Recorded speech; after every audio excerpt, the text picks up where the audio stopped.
Então, uma boa noite. Também para quem está acompanhando em casa, alguns não puderam estar aqui. Os jovens, por exemplo, né, que estão em Blumenau, mas há pessoas também acamadas, doentes. Depois, no final do culto, queremos interceder também por essas pessoas, lembrando também elas em oração. O caso do irmão Ari Pereira, está em casa, já teve alta.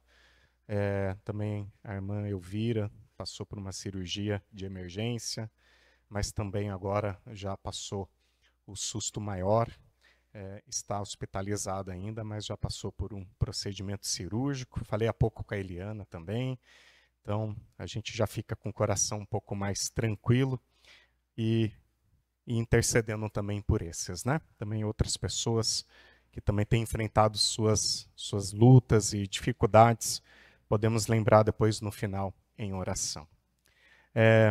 Você já parou para pensar que existe uma grande diferença entre esperar e esperançar? Que muitas vezes nós somos decepcionados, não pela esperança, mas por esperar aonde nós não podemos confiar. A gente espera algo, criamos uma certa expectativa, aquilo não acontece, vem a frustração, vem a decepção. Você já passou por isso? Você já esperou algo de alguém, de alguma coisa, de si mesmo? Você já gerou uma expectativa a seu próprio respeito, das suas próprias forças, da sua capacidade, do seu potencial, da capacidade de uma promessa de alguém outro que te prometeu tudo, não entregou nada, e aí veio o que nós chamamos de frustração e decepção. E a frustração e a decepção, ela é equivalente ao tamanho da espera, né, da expectativa que nós criamos a respeito de alguém ou de algo. E nós ficamos muito desconfortáveis, né, quando vem uma frustração, a gente perde confiança, a gente fala, eu perdi a esperança. Eu perdi a esperança nas pessoas, no trabalho, eu perdi a esperança em mim mesmo. Mas não é a esperança que a gente perdeu, porque a gente não desenvolveu esperança. A gente desenvolveu uma expectativa, uma espera. Porque esperançar é um verbo que somente Deus pode pronunciar e agir. E agir. Esperançar não é algo que o ser humano consegue fazer. Nós não temos esta capacidade. Porque a esperança não decepciona. A esperança não decepciona. O que nos decepciona são as expectativas, a espera. Esperar por algo, confiar em algo e aquilo não atingir aquilo que esperávamos. Isso traz decepção. E isso é comum no mundo. Mais que você já teve muitas boas oportunidades de desenvolver confiança em algo ou alguém, ou em você mesmo, na sua própria força, e veio o resultado, quem pode garantir este resultado todo o tempo todo? Quem? Será que podemos? Né? O alemão, você sabe que eles gostam assim, de serem pontuais, com um horário, né? O trem chega naquele horário exato, e eles ficam assim, né? Todos orgulhosos que o horário chegou. E eu lembro quando eu estava lá certa vez e a gente lá, né, olhando assim, vamos ver se vai ser, né, 17h02 pontualmente, né?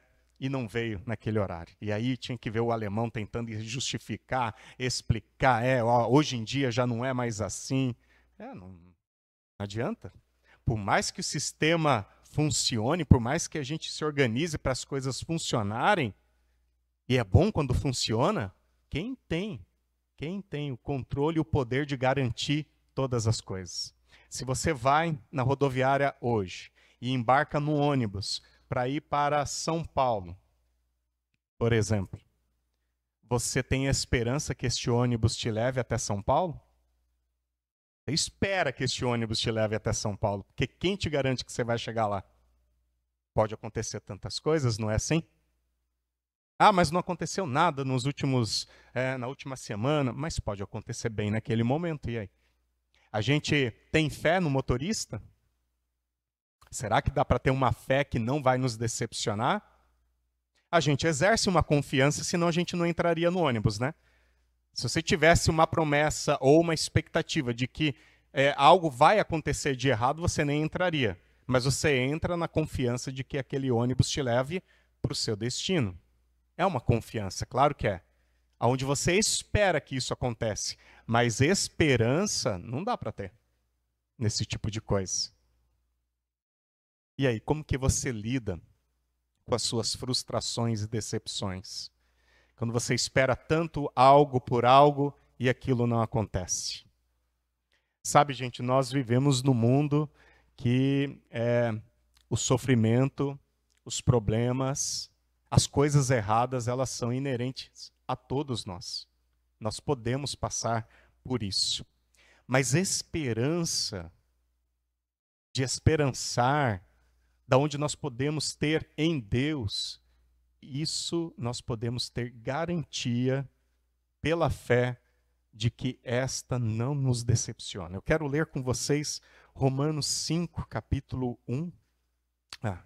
Romanos capítulo 5, versículo 1 e os seguintes. Eu vou ler na NVT, nova versão transformadora. Ela é muito parecida com a NVI, mas você pode acompanhar na sua tradução, não tem problema. Romanos capítulo 5. É início de mês. Nós vamos ter daqui a pouco também a ceia do Senhor. É um sinal de esperança, de promessa. É só o comecinho de outubro. E eu sei que você já veio de um mês, né? Assim, passou setembro, você ganha aquele fôlego para terminar o ano, mas tem tanta coisa ainda para acontecer e tudo que nós não desejamos é que o desespero nos alcance a essa altura, né? Queremos terminar o ano celebrando, se Deus permitir, o Natal, cheio de esperança no coração, mas nós temos que ir um dia por vez e fazendo isso, fortalecendo a nossa fé na esperança. E o que é esperança? Esse texto me ajuda a perceber também a importância da esperança na nossa vida. Portanto, uma vez que pela fé fomos declarados justos, temos paz com Deus, por causa daquilo que Jesus Cristo, nosso Senhor, fez por nós. Por causa daquilo que Jesus Cristo, nosso Senhor, fez por nós. Não foi por meio da fé que Cristo nos concedeu, aliás, foi por meio da fé que Cristo nos concedeu esta graça, que agora desfrutamos com segurança e alegria, pois temos a esperança de participar da glória de Deus. Também nos alegramos ao enfrentar dificuldades e provações, pois sabemos que contribuem para desenvolvermos perseverança. E a perseverança produz caráter aprovado. E o caráter aprovado fortalece nossa esperança, ou a experiência, né, que fortalece a nossa esperança. E essa esperança não nos decepcionará, pois sabemos quanto Deus nos ama, uma vez que Ele nos deu o Espírito Santo para nos encher o coração com seu amor. Quando estávamos completamente desamparados, Cristo veio na hora certa e morreu por nós, pecadores. É pouco provável que alguém morresse por um justo, embora talvez alguém se dispusesse a morrer por uma pessoa boa. Mas Deus nos prova seu grande amor ao enviar Cristo para morrer por nós, quando ainda éramos pecadores. E, uma vez que fomos declarados justos por seu sangue, certamente seremos salvos da ira de Deus por meio dele. Pois, se ainda éramos inimigos de Deus, nosso relacionamento com Ele foi restaurado pela morte de seu Filho, agora que já estamos reconciliados, certamente seremos salvos por sua vida. Agora, portanto, podemos nos alegrar em Deus, com quem fomos reconciliados por meio de nosso Senhor Jesus Cristo. Olha que palavra, gente. Paulo, ele conclui ali o capítulo do 1 ao 4, com todos debaixo do pecado. Ele vai fazer ali uma explanação do quanto o pecado nos destituiu da glória de Deus, nos separou deste relacionamento com Deus. Mas agora ele começa a trazer esta palavra que vai gerando em nós a confiança e a esperança que podemos ter não pelos nossos esforços próprios, como vimos essa semana no estudo bíblico. Não são os nossos esforços que nos dá a garantia de algo. Se for assim, nós estamos num grande deserto da vida. Se nós colocarmos a confiança em nossos próprios esforços, nós vamos encontrar muita decepção também na fé. Mas por pertencermos à graça de Cristo, é isso que estudamos em Filipenses, é a graça que nos sustenta. E Paulo agora ele começa a falar desta justificação que veio pela fé gratuitamente em Cristo Jesus. E aqui no capítulo 5 ele abre esse capítulo, esse texto agora, com essas implicações da justificação. O que essa justificação nos traz? Ou seja, aquilo do qual nós seríamos incapazes de alcançar, que seria o perdão diante de Deus em Cristo, quando nós ainda éramos inimigos, pecadores. Agora em Cristo nós podemos exercer esta fé e confiança de que Ele pode nos declarar justos, o próprio Cristo. E por conta disto, Paulo vai dizer que nós temos paz com Deus. E esta paz, gente, não é apenas uma tranquilidade, tá? Não é o teu dia de folga, tomando um suco, um caldo de cana, uma água de coco na beira. Ai, que tranquilidade. Tem tranquilidade. É um telefonema. Não é assim? Pode tirar essa tranquilidade de ti. Você está lá no teu dia de sossego, consigo imaginar muitas mães e pais, né? Depois de uma semana, um dia tribuloso, você chega em casa, ai, finalmente, um tempo de paz, você senta no sofá, a criança chora, o telefone toca, começa a acontecer um monte de notificações que te enche a cabeça e pronto, você fala, lá foi o meu sossego. Não é assim?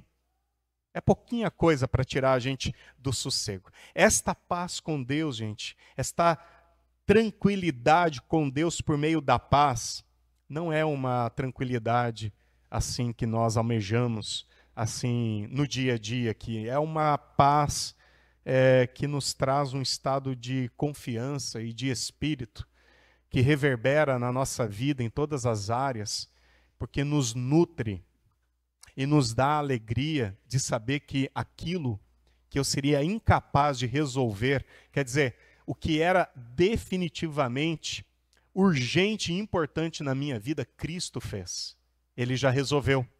E quando nós temos a paz de saber que o mais importante da nossa vida foi resolvido, que era a nossa destituição do relacionamento com Deus, pensa, nós tínhamos uma inimizade com Deus, as nossas costas, nós estávamos de costas para o próprio Deus, nós não tínhamos desejo e nem vontade, muito menos interesse de buscar a Deus.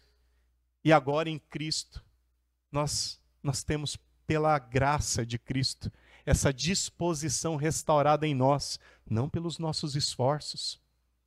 É o Espírito que nos cativa pela palavra ao relacionamento com o Senhor, a oração, a quietude, a leitura da palavra, a palavra como alimento que nutre e nos fortalece. Isso é obra de Deus em nós, gente.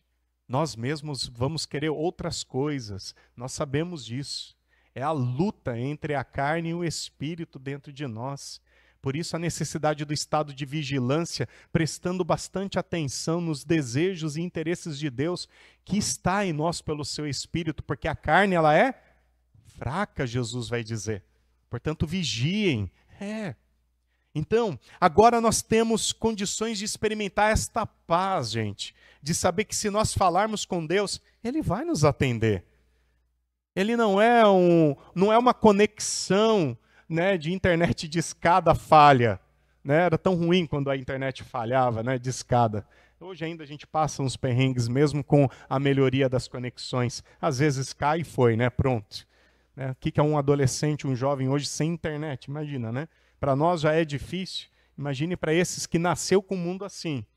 Se desligar a chave geral da internet, né? Com Deus isso não acontece. Pensa. Você está feliz, ora ele te ouve. Você está triste, ora ele te ouve. Se é de dia, você fala com ele, ele te ouve. Se é de madrugada, você não consegue dormir, você fala com ele, ele te ouve. Sabe por quê? Porque Deus pronuncia o verbo esperançar. Ele jamais vai te decepcionar. Nós temos paz com Deus. Essa hostilidade acabou. E agora nós temos acesso à graça. Ou seja, nós podemos entrar na presença de Deus. Paulo ele usa essa expressão, que agora nós temos acesso à graça. Essa palavra no grego, esse acesso, era a mesma palavra usada para comparecer na presença de um rei, de um imperador. Você tem acesso agora à presença do rei. Não era uma audiência assim tão simples de se conseguir. E agora Paulo ele vai usar essa mesma expressão. Nós temos acesso a uma presença que era inacessível outrora. Agora você pode acessar. É tão bom isso, não é? Você poder acessar a presença de Deus. Eu não sei vocês, mas eu tenho alguns sentimentos assim. O Rafinho, o nosso filho mais novo, ele usa a expressão assim, isso é satisfatório, pai. Né? E o que é satisfatório para mim? Quando sua senha é chamada. Né? Você está assim numa grande espera e de repente assim, né, você é o número 38 e ainda está no 27 e de repente 28, 29 não estão, tipo pula 2, 3 pessoas assim, não dá uma satisfação, olha, logo você é chamado, aí você é chamado, ufa, fui chamado. Pensa, nós somos chamados, convidados por Deus a estar na presença dele. Um acesso que nós não tínhamos antes. Uma sala VIP que ninguém tinha acesso. E agora o acesso é dado a todos, gratuitamente. Gratuitamente. E aí entra o paradoxo. Por quê? Porque quem vai experimentar, olha que é paradoxal mesmo. Quem vai experimentar esta reconciliação com Deus, quem vai experimentar o perdão com Deus, esta paz, este acesso, ele desfruta de algo que ele sabia, que ela sabia que não tinha direito nenhum, não era merecedor de nada disso, por esforço próprio, jamais teríamos direito e agora temos. Isso nos fortalece, porque gera em nós agora esperança. E agora com esta confiança que podemos ter a partir do relacionamento com Deus, Paulo ele vai agora colocar para nós uma perspectiva que, volto a dizer, é inerente a todos nós neste mundo, que é o das tribulações e problemas. Mas para Paulo, aquele que é justificado, até as tribulações e os problemas, esta pessoa pode encarar de uma maneira diferente. E ele está falando de tribulação mesmo, gente. O que Paulo descreve aqui no verso 3 e 4 é tribulação, é pressão, é opressão, é sofrimento, sim. Só que ele vai dizer que esta pressão, este sofrimento, esta dor, esta tristeza, esta luta, esta opressão não pode anular a esperança. Não pode. A esperança ela não é derrotada. Bom, a gente usa até essa expressão, é até comum muitos até dizer a esperança é a última. Você acredita nesta frase? Eu não. Sabe por quê? A esperança não morre. Ela não é a última que morre, porque a esperança em Deus não morre. Pelo menos na promessa aqui do texto que lemos, não. Definitivamente não. As tribulações para Paulo, elas serão incapazes de anular a esperança. Mas ele não diz só isso. Ele fala mais.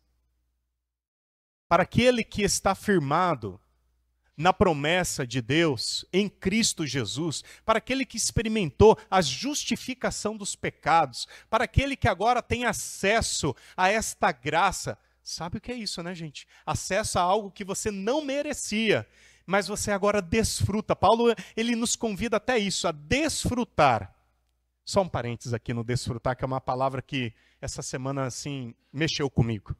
Porque eu estava pensando, assim, como nós nos apropriamos dos jardins de Deus, né? Como nós temos, às vezes, essa ousadia de querer ser dono do jardim, dono das coisas, né? E aí a gente, é onde a gente se perde, lembrando de novo o estudo bíblico, no esforço em vez da graça. Porque quando nós queremos ser dono do Éden, dono do jardim, e eu estou aqui de forma bem metafórica, né, querendo dizer, quando nós queremos ser deuses, sabe? Quando nós queremos assumir o controle da vida, quando nós queremos ser dono e queremos ser senhor e queremos estar com todas as coisas no nosso controle, nós nos tornamos dono do jardim. Nós não conseguimos dar conta. Quando a gente menos espera, aquele jardim é trabalhoso demais para cuidar, não para cuidar, para se apropriar dele, para chamar de nosso. Sabe, ser dono das coisas que pertencem a Deus exige de nós muito. Vocês já assistiram aquele filme bem antigo, Todo-Poderoso? Né? Aquele ator, Jim Carrey, que vai fazer um personagem que quer assumir o papel de Deus. E ele não dá conta, e não dá mesmo. Sabe, é um ótimo filme para a gente pensar assim, o que é tentar estar no lugar de Deus. Não dá. Aí a gente começa a carregar um fardo que se torna pesado. Quando os fardos se tornam pesados, no sentido de se tornarem insuportáveis, e você ouve Jesus falando assim, vinde a mim. Este convite é para aquelas pessoas que ousaram querer ser dono do jardim, querer ser senhor de todas as coisas, e agora está vendo que é pesado demais. O que ele promete? Vamos aqui fazer um teste bíblico. O que Jesus promete? Vinde a mim, recarregados. O que ele promete?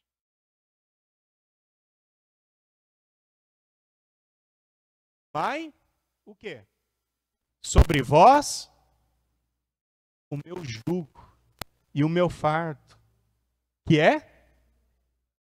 Ah, então peraí. Tem um fardo que a gente tem que carregar? Tem. Tem um sofrimento que a gente tem que passar. Tem uma tribulação que a gente tem que encarar. Mas Jesus chama isso de leve, suportável. Sabe qual é? É aquele que nós podemos assumir. Mas o fardo que a gente não consegue carregar, que pertence somente a Deus, esse a gente tem que abandonar na presença de Jesus. Então, assim, se você está definitivamente cansado, sobrecarregado, desesperado, sem esperança, é porque você está carregando um fardo que não precisa e você precisa imediatamente deixar na presença de Jesus. E tomar sobre você aquilo que ele oferece, que é suportável. Neste mundo nós teremos aflições, mas ele vai dizer, tem de bom ânimo. Eu venci o mundo. As aflições, elas são passageiras, leves e momentâneas. Ah, é porque você não sabe o que eu estou passando. Mas se você tiver a esperança que vem de Cristo, não importa o que você esteja passando, com essa esperança, você vai conseguir fazer uma matemática bem cuidadosa, que vai te gerar paz, que é aquela de não tomar para si aquilo que só pertence a Deus. E o que só pertence a Deus? Pare e pense. As coisas que nós não conseguimos resolver, não precisamos ter a pretensão de dormir com isso. Entrega. Se ontem a Esther, na Tarde da Mulher, citou a frase do Viktor Frankl, né? Se a situação é boa, aproveite. Se a situação é difícil, tenta mudá-la. Se não conseguir mudar, muda a si mesmo. Nós precisamos ter esse entendimento de pegar, gente, situações que nós não estamos dando conta e entender que não precisamos. E que podemos confiar nas mãos de um Deus que promete para nós paz e descanso, que não é a solução imediata do problema, mas é o boa noite, Jesus, este problema é teu, eu vou dormir. Porque acordado você não vai resolver, e se você ficar a noite inteira acordada, amanhã o problema está lá e você ainda vai estar com sono. E aí você tem mais um problema para resolver. O problema que você não vai conseguir e o sono que você não descansou. Agora, quem tem esperança pode orar o Salmo, né? O Salmo 3, o Salmo 5, o Salmo 4. Poder dizer, em paz me deito e descanso, porque só tu, Senhor, me fazes repousar em segurança. E Paulo ele fala dessa esperança que gera segurança. E a dinâmica da esperança gera em nós não apenas a confiança de que nós não vamos ser decepcionados por Deus, mas dá a nós a capacidade de encarar o problema, sabendo que os problemas agora que está diante da gente, eles podem ser encarados com uma confiança medida, aonde eu vou saber qual é o meu papel naquela tribulação, mas qual é o papel do meu Senhor. E aí, gente, aquela tribulação, aquele problema, aquela dificuldade, com esperança, pode gerar em nós, sabe o quê? Experiência. Algumas traduções diz o caráter aprovado. Isso aqui é bem interessante, porque você já parou para pensar nos problemas que você já superou na sua vida? Pela graça de Cristo? Pensa aí num grande problema que você enfrentou, sei lá, 5, 10 anos atrás. E na época você falou assim, Senhor, tem misericórdia. Eu acho que a minha vida vai acabar aqui. Eu acho que a situação vai... Olha, isso é desesperador. Mas você já passou por aquilo. Quando este problema lhe vem à mente, ou quando você vê uma pessoa passando uma situação muito similar a esta situação, não te dá aquela confiança de dizer para a pessoa, olha, confie em Deus. Eu já passei por isso. Você já teve experiências assim? De dizer, olha, eu já passei por isso. E superado aquilo, vencido aquilo, não pelos seus próprios esforços. Isso te gerou uma experiência e uma confiança que você diz assim, não, peraí. Tem coisas que realmente não tem jeito, mas tem coisas que dá para deixar nas mãos de Deus e confiar. Isso, somente a esperança de Deus pode produzir em nós.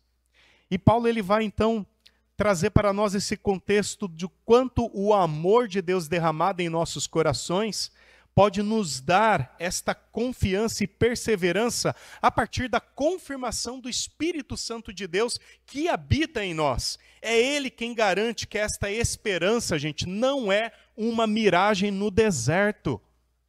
Não é. Não é algo que quando você chegar perto vai sumir, não. Pode ter certeza. A esperança em Deus não decepciona e o próprio Espírito de Deus, ele confia isso em nosso coração, confirma isso em nosso coração. Então, eu queria desafiar vocês essa semana a fundamentar não a sua expectativa, mas a sua esperança nesta palavra. A esperança ela não nasce do seu próprio esforço, de um otimismo barato, mas da justificação em Cristo Jesus. Aonde nasce a esperança? Pelo fato de sermos declarados justos por Jesus Cristo. Podemos ter paz com Deus. Uma paz que nos dá acesso à graça, aonde nós podemos vencer os medos e as nossas ansiedades. Eu quero desafiar você a trilhar o caminho da esperança. Domingo passado, ouvimos sobre caminho, e Jesus é o nosso caminho da esperança também.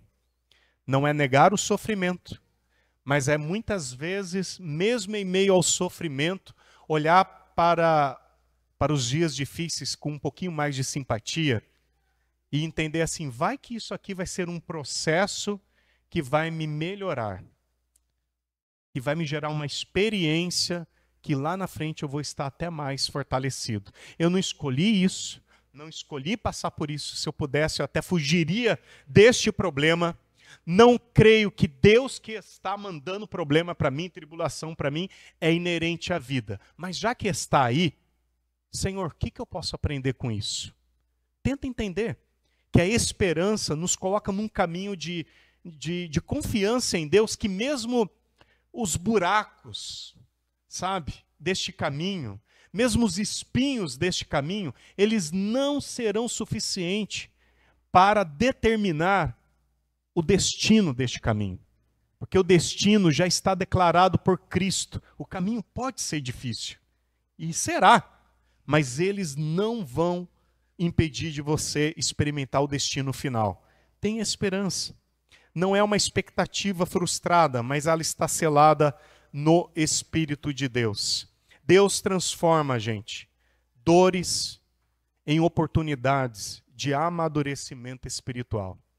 Quando nós temos esperança em Deus, Ele transforma dores em processos de amadurecimento espiritual. Creia nisso. E por último, tenha certeza da esperança. Você está recebendo esta promessa de esperança pelo próprio Cristo. Ela não vai te decepcionar. E a garantia disso, Regis, quem me garante que Deus não irá me decepcionar? O que garante não é algo que Ele vai fazer por você no futuro. O que garante é o que Ele já fez por você no passado. Ele te amou de tal maneira que Ele enviou o seu único filho a morrer na cruz por você. O amor do Pai foi derramado em nós pelo seu Espírito, na certeza do que Cristo fez por nós. Foi o maior ato de amor de Deus por nós. Por isso não é uma expectativa barata. Ela está selada pelo Espírito, porque o amor de Deus em nossos corações é o sinal de que esta glória futura e plena que nós iremos experimentar, ela virá, mas até lá nós precisamos ser perseverantes, confiantes e perseverantes. Então, o mundo está aí, com as suas ofertas baratas, que frustram, promessas políticas, sonhos que desmoronam, forças que se esgotam, mas esta esperança que podemos ter em Cristo Jesus, ela está firme, porque nós temos paz com Deus, mesmo em meio ao sofrimento. O Espírito Santo confirma em nosso coração. Eu quero colocar diante de nós esta palavra ainda que Paulo traz para a igreja de Corinto. E eu quero convidar você a ficar de pé e ouvir ela com bastante atenção, porque é na perspectiva desta esperança que Paulo vai dizer também esta palavra. Ele diz assim em 2 Coríntios capítulo 4. Agora nós mesmos somos vasos frágeis de barro que contém este grande tesouro, que é o próprio Cristo, a nossa esperança. Assim fica evidente que nesse grande poder que vem de Deus e não de nós, onde de todos os lados somos pressionados por aflições, mas não esmagados. Ficamos perplexos, mas não desesperados. Somos perseguidos, mas não abandonados. Somos derrubados, mas não destruídos. Pelo sofrimento, nosso corpo continua a participar da morte de Jesus, para que a vida de Jesus também se manifeste em nosso corpo. Sim, vivemos sob constante perigo, porque servimos a Jesus, para que a vida de Jesus se manifeste em nosso corpo mortal. Assim, Deus quer nos encher de esperança. Com os pés na realidade. Não é ignorar o problema que você tem enfrentado, tá? Mas você não vai sair daqui desesperado.